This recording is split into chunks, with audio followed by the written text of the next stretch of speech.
yang dikasihi dalam Kristus, ibadah ini berlangsung bahwa pertolongan kita di dalam nama Tuhan yang menjadikan langit dan bumi.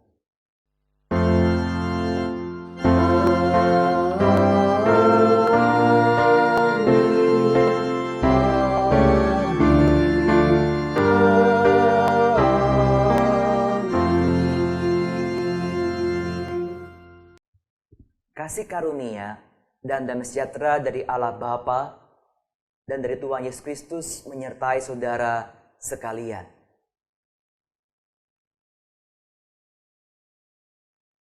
Jemaat dan simpatisan GKI Kelapa Cengkri yang saya kasih dalam Kristus, tema ibadah kita pada hari ini ialah keberanian menjalani hidup.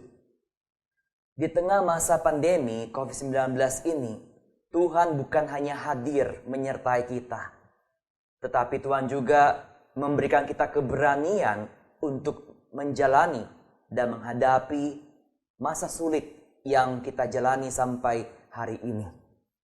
Bahkan Tuhan juga menolong kita untuk hidup berbuah berkat, menyatakan pekerjaan baik dari Allah kepada sesama. Karena itu, 1 Petrus pasal 2 ayat 9 mengatakan bahwa tetapi kamulah bangsa yang terpilih, imamat yang rajani, bangsa yang kudus, umat kepunyaan Allah sendiri. Supaya kamu memberitakan perbuatan-perbuatan yang besar dari Dia, yang telah memanggil kamu keluar dari kegelapan kepada terangnya yang ajaib. Mari kita berdoa, mengakui dan membawa segala kelemahan dan kerapuan hidup kita di hadapan Tuhan, supaya kita semua tetap dapat memberitakan perbuatan-perbuatan yang besar dari Allah kepada sesama. Kita bersehati berdoa. Ya Tuhan, dengan rendah hati dan jujur, kami datang berdoa mengakui bahwa sesungguhnya kami takut, kami gentar, bahkan juga jenuh menjalani dampak dari pandemi COVID-19 ini. Ampunilah kami jika kami hanya fokus bertanya sampai kapan dan berapa lama lagi kami harus menjalani masa pandemi ini.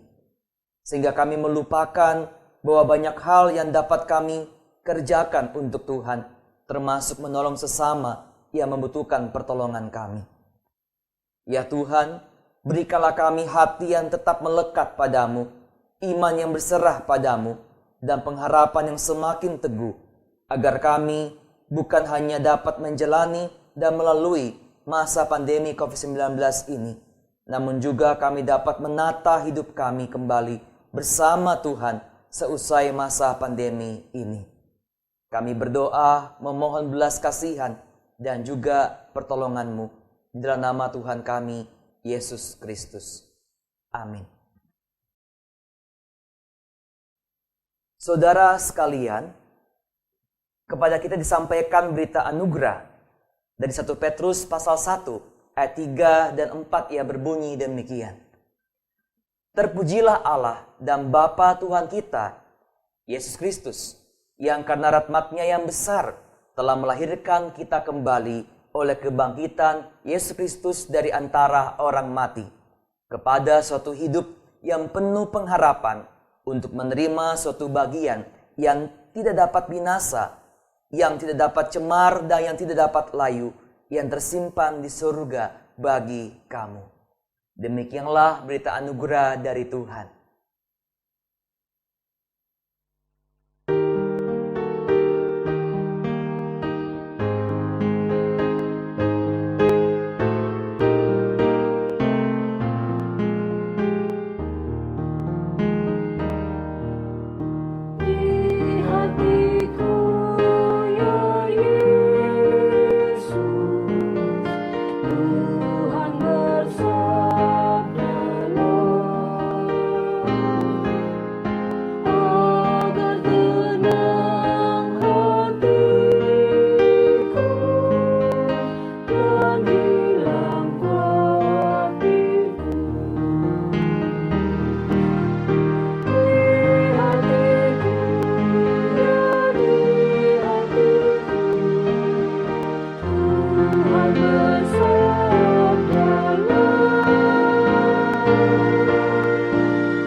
kita bersehati berdoa sebelum kita membaca, merenungkan firman Tuhan yang akan kita hidupi dalam kehidupan kita sehari-hari. Kita berdoa. Ya Tuhan, bersabdalah kepada kami, karena firman-Mu dapat menenangkan hati kami dan menghilangkan rasa khawatir kami. Kami datang berserah penuh untuk mengalami perjumpaan dengan-Mu melalui kuasa dan sapaan firman-Mu yang menguatkan, memulihkan, dan memperbaharui hidup kami. Pakailah hamba-Mu yang hina, lemah, dan terbatas ini agar bisa menjelaskan firman-Mu dengan baik di dalam anugerah dan pertolongan Roh Kudus. Temanilah kami ya Tuhan, bimbinglah kami, dan bersabdalah kepada kami, karena kami sudah siap menyambut taburan benih firman-Mu dan menerima berkat-Mu. Dalam nama Tuhan Yesus kami berdoa. Amin. Saudara, bacaan Injil akan dibacakan dari Injil Yohanes pasal 14, ayat 1 sampai 14. Injil Yohanes pasal 14, ayat 1 sampai 14. Beginilah berita Injil. Janganlah gelisah hatimu, percayalah kepada Allah, percayalah juga kepadaku. Di rumah Bapakku banyak tempat tinggal. Jika tidak demikian, tentu aku mengatakannya kepadamu. Sebab aku pergi ke situ untuk menyediakan tempat bagimu. Dan apabila aku telah pergi ke situ dan telah menyediakan tempat bagimu, aku akan datang kembali dan membawa kamu ke tempatku, supaya di tempat di mana aku berada, kamu pun berada. Dan kemana aku pergi, kamu tahu jalan ke situ. Kata Thomas kepadanya, Tuhan, kami tidak tahu kemana Engkau pergi. Jadi bagaimana kami tahu jalan ke situ? Kata Yesus kepadanya, Akulah jalan dan kebenaran dan hidup. Tidak ada seorang pun yang datang kepada Bapa kalau tidak melalui aku. Sekiranya kamu mengenal aku, pasti kamu juga mengenal Bapakku. Sekarang ini kamu mengenal Dia, dan kamu telah melihat Dia. Kata Filipus kepadanya, Tuhan, tunjukkanlah Bapa itu kepada kami. Itu sudah cukup bagi kami. Kata Yesus kepadanya, telah sekian lama aku bersama-sama kamu, Filipus, namun engkau tidak mengenal aku. Barang siapa telah melihat aku, ia telah melihat Bapa. Bagaimana engkau berkata, tunjukkanlah Bapa itu kepada kami? Tidak percayakah engkau bahwa aku di dalam Bapa dan Bapa di dalam aku? Apa yang aku katakan kepadamu, tidak aku katakan dari diriku sendiri, tetapi Bapa yang diam di dalam aku, dialah yang melakukan pekerjaannya. Percayalah kepadaku bahwa aku di dalam Bapa dan Bapa di dalam aku. Atau setidak-tidaknya, percayalah karena pekerjaan-pekerjaan itu sendiri. Aku berkata kepadamu, sesungguhnya barang siapa percaya kepadaku, ia akan melakukan juga pekerjaan-pekerjaan yang aku lakukan. Bahkan pekerjaan-pekerjaan yang lebih besar daripada itu.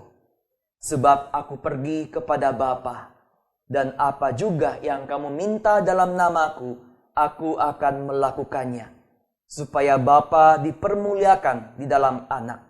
Jika kamu meminta sesuatu kepadaku dalam namaku, aku akan melakukannya. Demikianlah Injil Yesus Kristus. Berbahagialah orang yang mendengarkan dan memelihara firman Tuhan dalam kehidupannya sehari-hari. Haleluya.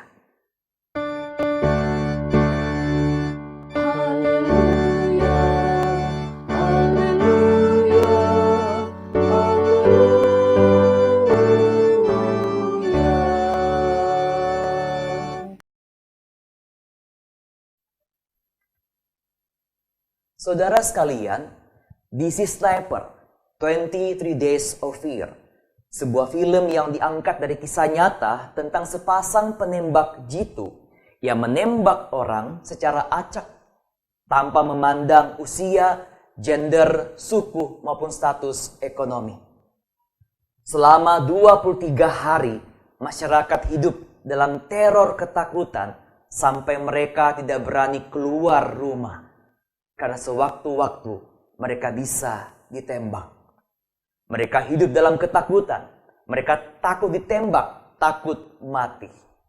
Yang menarik adalah setelah sepasang penembak jitu ini ditangkap oleh polisi, ternyata sebagian besar masyarakat masih hidup dalam bayang-bayang ketakutan, bayang-bayang kematian.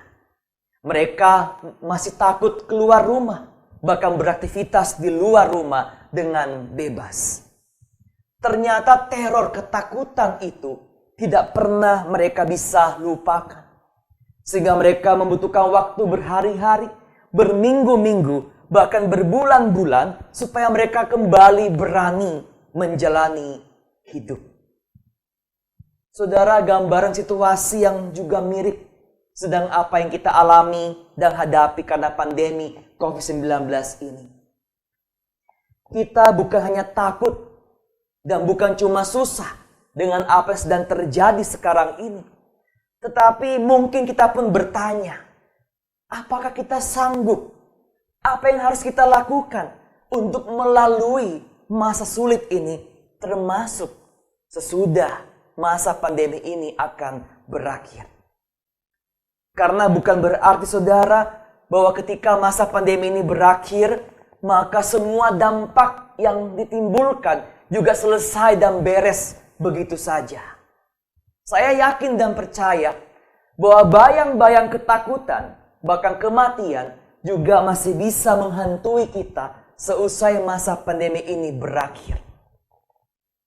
Mungkin saudara telah bebas keluar rumah.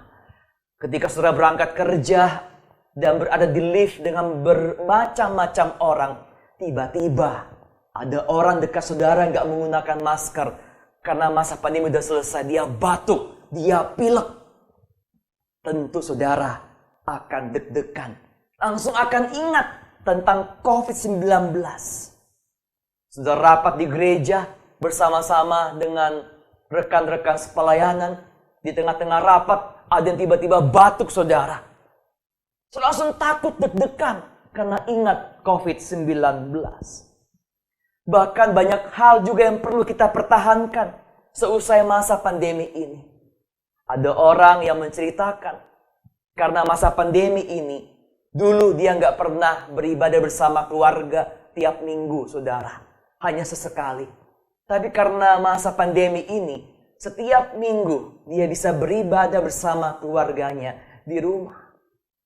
Dia membangun sebuah kebiasaan yang baik. Berdoa bersama, beribadah bersama dengan keluarganya. Pertanyaannya adalah, apakah kebiasaan yang baik ini tetap akan bertahan seusai masa pandemi ini akan berakhir? Maka saudaraku dikasih Tuhan, tema ibadah kita pada hari ini adalah keberanian menjalani hidup. Memang banyak orang takut mati, tetapi lebih banyak orang yang tidak berani menjalani hidup. Terutama ketika harus menghadapi keadaan kenyataan hidup yang tidak menyenangkan. Kita semua tentu sependapat saudara. Kalau hidup kita lancar, sukses, aman dan juga sehat, semua orang pasti berani menjalani hidup ini. Tetapi kalau kita harus menghadapi sebuah tantangan, situasi dan masa yang tidak menyenangkan, masa yang sulit, belum tentu orang itu berani menghadapi dan juga menjalani kehidupan ini. Contohnya, ada orang yang dari sehat tiba-tiba jatuh sakit yang parah. Dia mulai putus asa, dia memilih mati saja. Dia nggak berani menjalani kehidupan. Ada orang yang usahanya bangkrut, kehidupan keluarganya hancur. Persoalan pergumulan hidup yang berat membuat dia stres, depresi, hingga dia memilih untuk menyerah, give up, dan bunuh diri. Kenapa? Dia nggak berani menjalani kehidupan di masa yang begitu susah dan sulit, saudara. Maka dari bacaan Injil Yohanes pasal 14 yang telah kita baca tadi saudara, ada beberapa prinsip yang dapat kita renungkan dan lakukan agar kita bisa berani melangkah menjalani kehidupan ini. Yang pertama, orang yang memiliki keberanian menjalani hidup ini adalah orang yang beriman dan berpengharapan pada Kristus. Orang yang senantiasa beriman dan juga berpengharapan kepada Kristus. Saudara, beriman dan berpengharapan memang dua hal yang berbeda, tapi nggak bisa dipisahkan, erat satu dengan yang lainnya. Beriman berarti percaya, mempercayakan hidup kita kepada Tuhan. Beriman juga berarti punya keyakinan, keteguhan hati, ketetapan hati yang tidak tergoyahkan oleh apapun. Nah, orang itu beriman karena dia mengharapkan sesuatu. Dia percaya pada sesuatu dan dia ingin menerima sesuatu. Maka dia beriman karena dia mempunyai namanya pengharapan, saudara. Maka sama dengan kita. Kita beriman kepada Tuhan karena kita punya pengharapan. Bukan hanya menerima hidup kekal di surga. Tetapi kita punya pengharapan bahwa Allah yang kita imani itu adalah Allah yang hadir dekat dengan kita. Allah yang bekerja merancangkan kebaikan, yang gak pernah meninggalkan kita, saudara, di dalam keadaan apapun yang kita alami. Maka Injil Yohanes pasal 14 ini merupakan wejangan atau boleh dikatakan surat wasiat Yesus kepada murid-murid yang akan berpisah dengannya. Menjelang dia akan ditangkap dan dia akan disalibkan dan juga mengalami kematian. Sebelum berpisah, Tuhan Yesus memberikan kata-kata perpisahan yang menjadi warisan maupun wasiat buat para muridnya. Apa tujuannya, saudara? Tujuannya bukan sekedar berpisah dengan murid-muridnya. Tujuannya adalah untuk mempersiapkan para murid ini agar mereka siap menghadapi tantangan apapun di masa mendatang. Tujuannya agar para murid berani menjalani hidup sebagai pengikut Kristus di dalam keadaan apapun. Sekalipun Kristus telah tiada bersama dengan mereka. Maka ayat 1 dikatakan dengan jelas, janganlah gelisah hatimu, percayalah kepada Allah. Percayalah juga kepadaku. Maka orang yang beriman dan berpengharapan, dia tidak hanya menempel dengan Kristus, tetapi dia merekatkan dirinya dengan Kristus. Maka apapun yang dia hadapi, tetap dia percaya, tetap dia berpengharapan, tetap dia berani menjalani apapun bersama dengan Tuhan. Kenapa? Karena ayat 2 dan sampai 4, Tuhan Yesus mengatakan bahwa dia pergi ke rumah Bapa untuk menyediakan tempat bagi setiap orang yang percaya. Bahkan dikatakan bahwa dan kemana aku pergi, kamu tahu jalan ke situ. Terjemah lebih tepatnya kalimat kamu tahu jalan ke situ adalah kamu mengenal jalan itu. Jelas saudara, Yesus mengatakan bahwa dia pergi menyediakan tempat di rumah Bapa di surga. Dan orang yang percaya harusnya mengenal jalan itu. Karena kita mengenal Yesus. Sayangnya saudara, para murid belum memahami akan hal itu. Sehingga Thomas mewakili teman-temannya bertanya sama Yesus, Tuhan tunjukkanlah jalan itu. Karena mereka masih berpikir bahwa jalan itu merupakan sebuah alamat, sebuah lokasi. Padahal Yesus pergi ke rumah Bapa di surga. Dan harusnya para murid mengenal jalan itu karena mereka hidup percaya, beriman kepada Kristus. Maka di ayat 6 Tuhan mengatakan bahwa akulah jalan dan kebenaran dan hidup. Tidak ada seorang pun yang datang kepada Bapa kalau tidak melalui aku. Jelas saudara, jalan itu adalah Yesus sendiri. Maka Yesus membawa kita bukan hanya punya pengharapan surgawi. hidup kekal di surga. Tetapi pengharapan itu telah nyata mengiringi langkah hidup kita sampai hari ini, sampai kita tiba di rumah Bapa yang kekal itu. Bahkan Yesus adalah jalan yang membawa kita kembali menikmati relasi, hubungan yang akrab dengan Bapa dan juga dengan Roh Kudus. Yesus adalah jalan yang membawa kita merasakan betapa dekatnya Tuhan hadir di tengah-tengah kita. Tuhan berjalan bersama kita. Tuhan berbicara dengan kita. Tuhan menyapa dan melawat kehidupan kita, saudara. Maka kenapa kita mempunyai keberanian menjalani hidup? Karena kita berpengharapan dan beriman kepada Kristus. Pengharapan surgawi itulah yang memberikan kita kekuatan untuk menjalani hidup pada masa kini. Karena kita yakin bahwa kita sedang berjalan menikmati sebuah pengharapan. Dan kelak kalau tiba di surga, ada pengharapan surgawi yang jauh lebih besar yang akan kita nikmati, yaitu hidup kekal bersama dengan Bapa di surga. Ada seorang tokoh bernama Marshall Falk, dia pernah bilang, "They are not hopeless situation. There are only men who have grown hopeless about them." Tidak ada orang yang sebenarnya nggak punya pengharapan. Karena tidak ada situasi yang tidak ada harapan, saudara. Tapi mengapa orang itu nggak bisa melihat harapan? Karena orang-orang itu menjadi tidak berpengharapan. Karena keadaan, karena sesuatu terjadi dalam hidupnya yang buruk, yang membuat dia kehilangan pengharapan. Bukan berarti tidak ada harapan, saudara. Maka jangan biarkan pandemi COVID-19 ini membuat kita menjadi orang-orang yang tidak berpengharapan. Kita hanya fokus pada situasi. Kita lupa untuk fokus pada iman dan pengharapan kita kepada Kristus. Saudara, apa yang kita alami pada saat ini hanya sebagian kecil dari rangkaian perjalanan yang Allah telah rancangkan untuk kita. Saudara, jangan melihat bagian kecil ini, pandemi ini, seperti seolah-olah dunia akan kiamat, hidup kita akan hancur, saudara. Hingga kita melupakan bagian yang begitu banyak, bagian yang begitu besar, bahwa Allah telah merancangkan, bahkan memberkati kita di sepanjang kehidupan kita, saudara. Jauh melampaui situasi buruk, pergumulan hidup kita, dan apapun yang kita hadapi.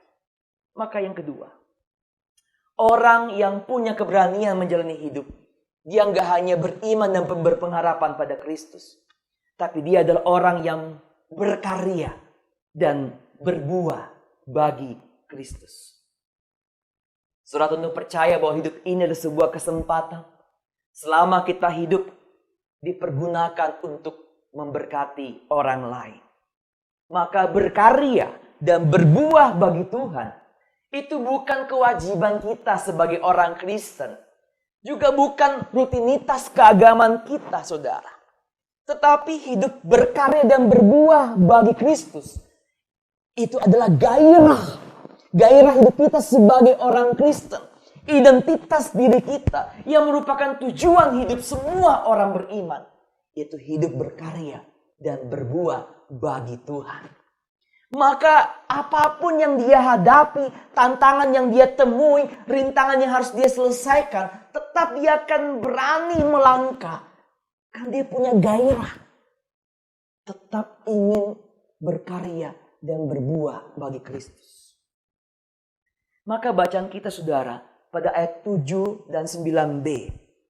Kalau kita mengenal Yesus, kita juga mengenal Bapa.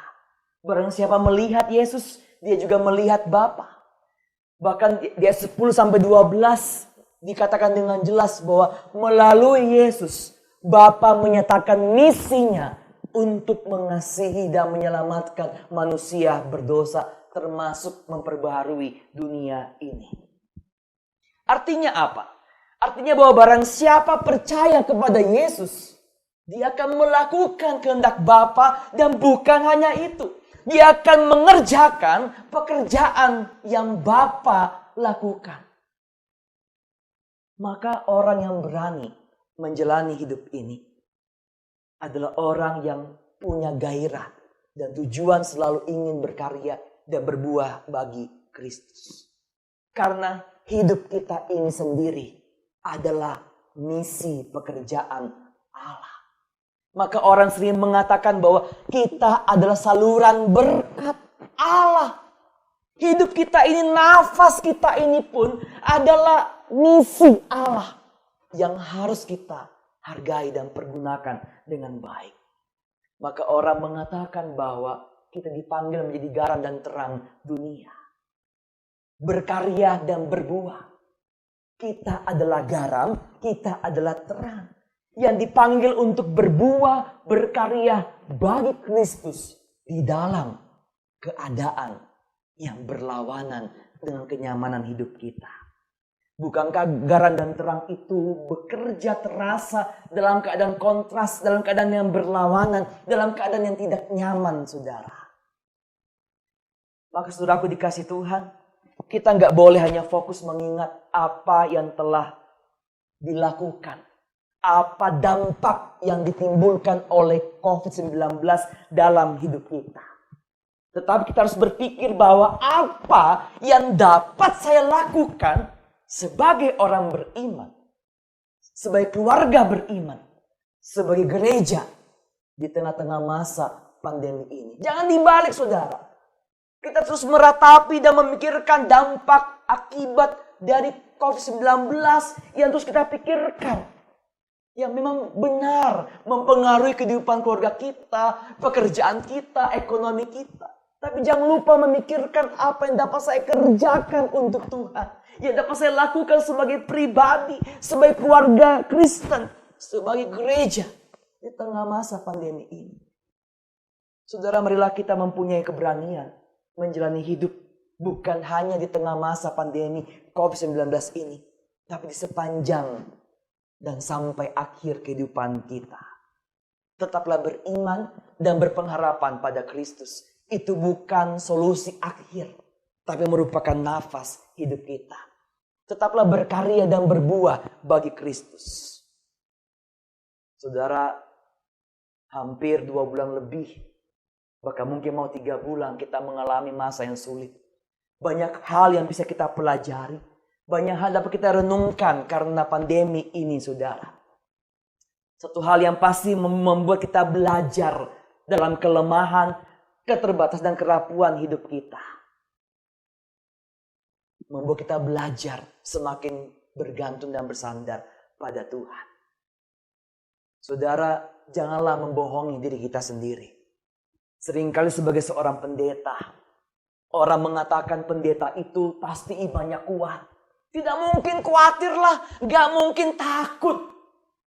Karena punya optimis dalam Tuhan. Bukannya pendeta. Mungkin saudara sebagai penatua, pegiat, pelayan di gereja.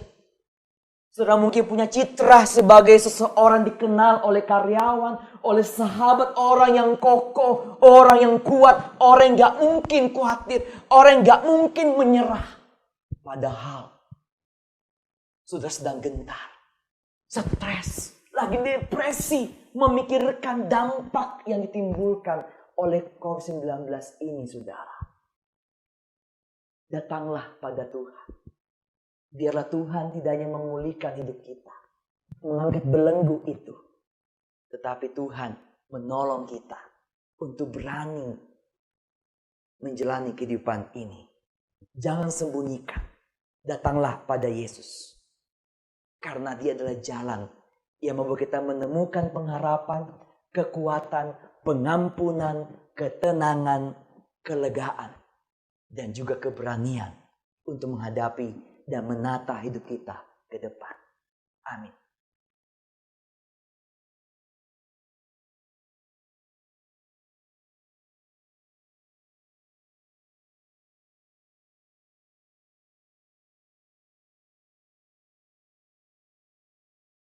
Marilah dengan umat Allah di masa lalu, masa kini, dan masa depan, mengingat pengakuan pada baptisan kita menurut pengakuan iman rasuli demikian.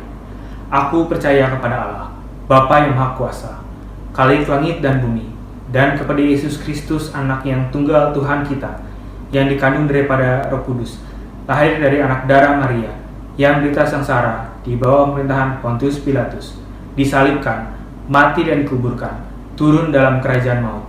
Pada hari yang ketiga, bangkit pula dari antara orang mati, naik ke surga, duduk sebelah kanan Allah, Bapa yang Maha Kuasa, dan dari sana Ia akan datang untuk menghakimi orang yang hidup dan yang mati. Aku percaya kepada Roh Kudus, gereja yang kudus dan am, persekutuan orang kudus, pengampunan dosa, kebangkitan orang mati, dan hidup yang kekal. Amin.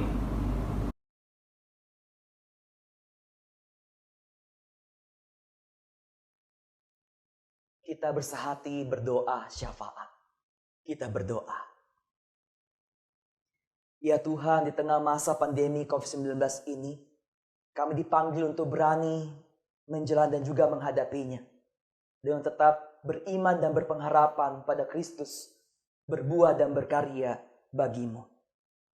Biarlah ya Tuhan, kami bukan hanya dimampukan untuk menjalani, bahkan melalui masa pandemi ini, namun juga kembali menata hidup kami sesudah masa ini selesai. Dan saat ini ya Tuhan, kami datang kepadamu membawa semua kerapuhan, kelemahan, dan keterbatasan kami. Saudaraku, mari bersama-sama kita berdoa secara pribadi. Kalau saudara beribadah bersama keluarga pada saat ini, mari kita bergandengan tangan datang berdoa. Menyerahkan seluruh kekhawatiran kita, ketakutan kita, kerapuhan kita. Kita mungkin sudah mulai bosan, jenuh, stres, depresi, dan mulai putus asa. Mari kita datang kepada Tuhan, membawa seluruh pergumulan kita, dan tetap meyakini pengharapan dari Tuhan. Kita berdoa sekarang ini secara pribadi bersama keluarga kita untuk pergumulan diri kita di tengah-tengah masa pandemi ini.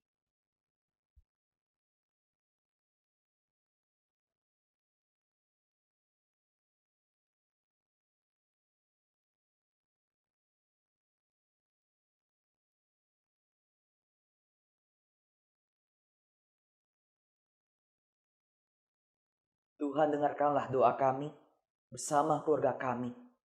Kami gentar, kami takut, dan biarlah Tuhan memberikan kami pengharapan, iman yang teguh, supaya kami berani menjalani kehidupan ini. Kami berdoa untuk semua upaya dan usaha yang kami lakukan untuk memutuskan rantai penyebaran COVID-19. Kami tidak mudik, kami telah melakukan jaga jarak dengan sesama, kami memelihara pola hidup sehat.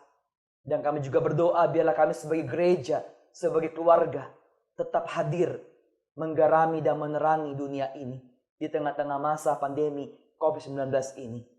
Kami juga berdoa buat pemerintah, petugas medis, kebutuhan alat-alat medis untuk pasien COVID-19, untuk keluarga mereka.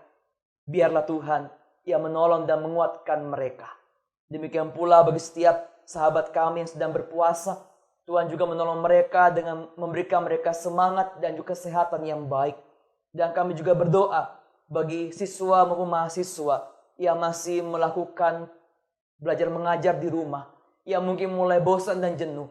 Biarlah Tuhan memberikan mereka sukacita dan juga damai di hati mereka, agar mereka tetap menikmati proses belajar mengajar dengan baik.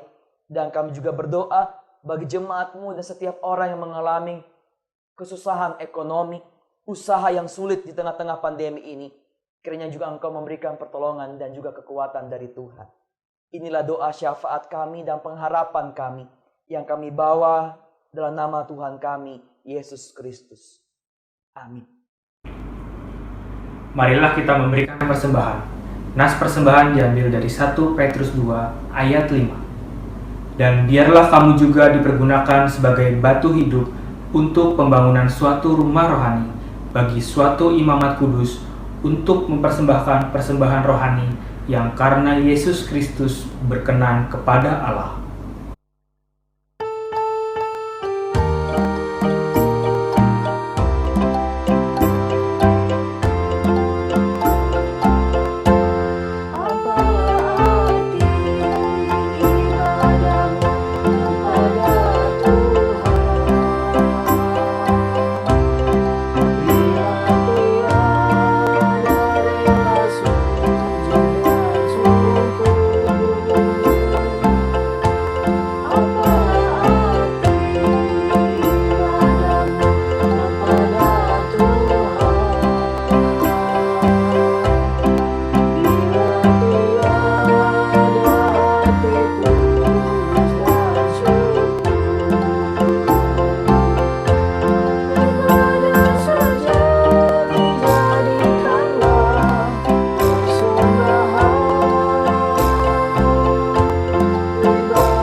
Marilah kita membawa persembahan kita di dalam doa. Ya Bapa, terima kasih untuk penyertaan-Mu dalam setiap kehidupan kami. Terima kasih juga untuk firman-Mu yang boleh menguatkan kami. Ya Bapa, terima kasih kalau pada hari ini kami boleh memberikan persembahan.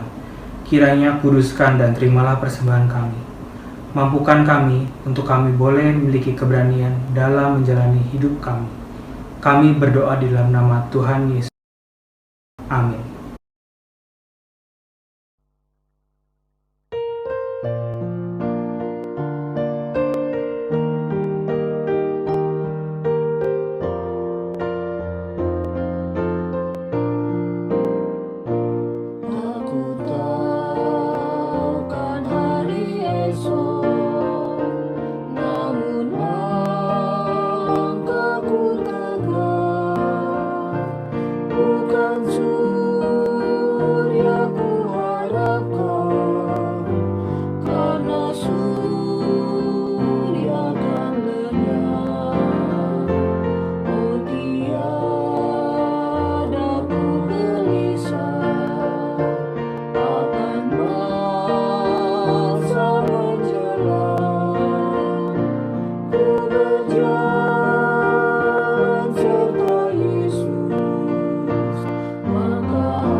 Umat Tuhan, pergilah dalam damai sejahtera untuk melayani Allah.